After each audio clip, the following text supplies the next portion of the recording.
Dans cette vidéo, vous allez apprendre comment suivre et analyser des centaines de marchés en temps réel avec la fenêtre Market Analyzer de NinjaTrader. Je vous montrerai comment ouvrir un nouveau analyseur de marché, ajouter des listes d'instruments, personnaliser les colonnes pour afficher les données les plus importantes pour vous et comment trier les instruments par valeur de données pour repérer les événements importants du marché. Pour ouvrir une nouvelle fenêtre, sélectionnez New et Market Analyzer dans le centre de contrôle NinjaTrader. Vous devez vous assurer que vous êtes connecté aux données de marché, ce qui est nécessaire pour remplir ces colonnes.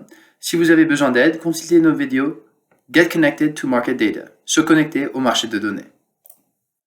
Avec un nouveau analyseur de marché ouvert, j'ai maintenant besoin d'ajouter quelques instruments. Je peux ajouter des instruments en faisant un clic droit et en sélectionnant Add Instrument. À partir de là, je peux ajouter des instruments individuels, utiliser une option de recherche d'instruments ou ajouter une liste entière d'instruments. Pour l'instant, je vais ajouter la liste des actions du Dow 30, mais vous pouvez toujours ajouter d'autres instruments à partir de ce menu. Par défaut, les nouvelles fenêtres de l'analyseur de marché s'affichent les derniers prix, Last, Bid et Ask pour tous les instruments. Vous pouvez personnaliser les colonnes pour afficher les données qui sont les plus significatives pour vous. Pour le faire, cliquez avec le bouton droit de la souris n'importe où dans la fenêtre Market Analyzer et sélectionnez Column. Vous pouvez voir une liste de colonnes disponibles dans le menu en haut à gauche. Je vais ajouter une colonne de changement net. Je vais sélectionner Net Change puis cliquer sur Add pour ajouter le Net Change à ma liste des colonnes configurées.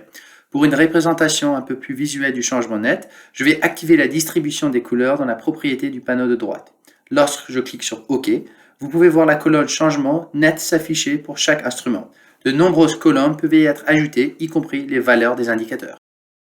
Si vous souhaitez supprimer des colonnes, vous pouvez également le faire à partir du menu des colonnes. Je vais faire un nouveau clic droit et accéder au menu de configuration des colonnes. Dans la liste en bas à gauche, je vais sélectionner la colonne que je souhaite supprimer et cliquer sur Supprimer.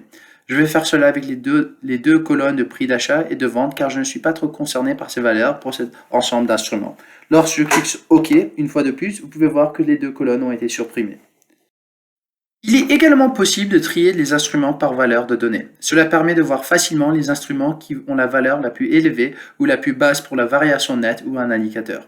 Il suffit de cliquer sur le titre de la colonne Net Change pour classer mes instruments en fonction de leur valeur Net Change. Cela peut être un outil très utile pour identifier les événements importants du marché.